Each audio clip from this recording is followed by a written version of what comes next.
Cette vidéo vous est présentée avec le soutien de ChargeMap, votre compagnon de route préféré pour voyager sereinement en voiture électrique.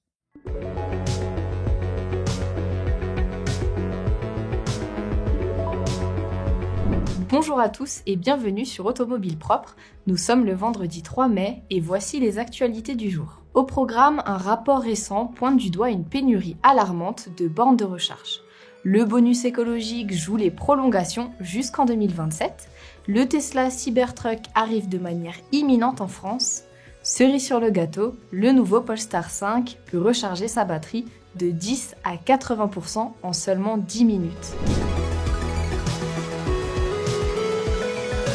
Et on débute avec un constat des plus préoccupants, révélé par une analyse de l'Association des constructeurs européens d'automobiles. Selon leurs conclusions, le nombre croissant de véhicules électriques vendus en Europe est confronté à une pénurie de bornes de recharge alarmante. Les chiffres sont éloquents. Les ventes de voitures électriques ont littéralement explosé avec une multiplication par 18 entre 2017 et 2023, atteignant 1,5 million d'unités écoulées rien que pour l'année dernière. En parallèle, le développement du réseau de recharge n'a malheureusement pas suivi le même rythme effréné. Le nombre de points de recharge n'a été multiplié que par 6 sur la même période, totalisant un peu plus de 600 000 bornes. En d'autres termes, les ventes de voitures électriques ont progressé 3 fois plus vite que le déploiement des infrastructures de recharge. Selon l'association, près de 8,8 millions de bornes supplémentaires devraient être installées pour faciliter l'accès à la recharge, incitant ainsi davantage d'utilisateurs à opter pour des véhicules électriques.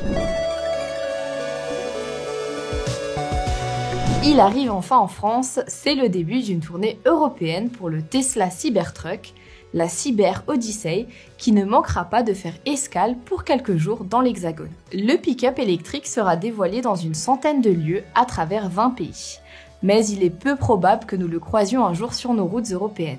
En effet, son homologation européenne semble être un défi sur le plan sécuritaire, ce qui oriente davantage la stratégie de vente de Tesla vers le marché nord-américain. Pour sa première apparition en France, Tesla a choisi le salon Vivatech à Paris, dédié aux nouvelles technologies. Si vous voulez avoir la chance d'admirer le Tesla Cybertruck, qui ne sera probablement jamais visible sur nos routes, marquez les dates.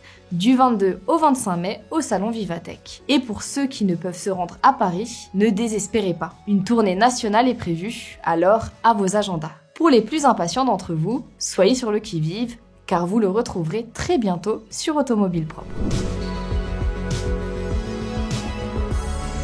Le bonus écologique semble bien parti pour nous accompagner jusqu'en 2027, mais cela ne se fera pas sans concession puisque le montant des aides pourrait bien être revu à la baisse. Le prochain contrat stratégique entre l'État et la filière automobile a été dévoilé par nos confrères des Échos, révélant les engagements pris entre les deux parties, liés au moins jusqu'en 2027. La filière automobile, de son côté, s'engage résolument vers une électrification accrue, avec pour objectif la vente de 2 millions de véhicules électrifiés d'ici la fin de la décennie. En échange, l'État poursuit l'octroi d'aides à l'achat. Selon les informations des Échos, le contrat mentionne toujours une prime à la conversion, ainsi que le tant attendu leasing social, qui devrait faire son retour en 2025.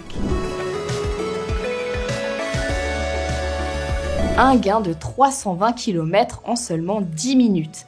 C'est l'exploit que promet le constructeur suédois Polestar. Grâce au soutien de StoreDot, une entreprise spécialisée dans la recharge rapide, la marque a réussi à charger un prototype de la Polestar 5 de 10 à 80% en un temps record de 10 minutes. Ce prototype est équipé d'une batterie de 77 kWh qui a récupéré l'équivalent de 320 km en seulement 10 minutes. L'objectif de ce test était de démontrer les capacités de la technologie XFC qui devrait être intégrée aux prochains véhicules de la marque, notamment la Polestar 5, la berline électrique, dont la production devrait débuter en 2025. La marque va même jusqu'à promettre que le temps d'arrêt nécessaire pour recharger son véhicule sera comparable à celui nécessaire pour faire le plein de carburant.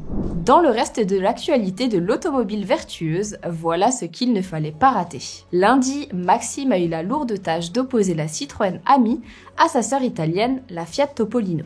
Mercredi, Philippe a partagé son compte-rendu complet en 3 volets de Mobizy, le salon de l'électromobilité, et hier, Nas est allé à la découverte du Renault Symbioz, le tout nouveau SUV hybride au losange, tandis qu'Andy a pris le volant de la Mazda 2, revue et corrigée. C'est tout pour aujourd'hui, si vous avez aimé la vidéo, n'hésitez pas à mettre un like et à vous abonner, et je vous dis à très bientôt sur Automobile Propre.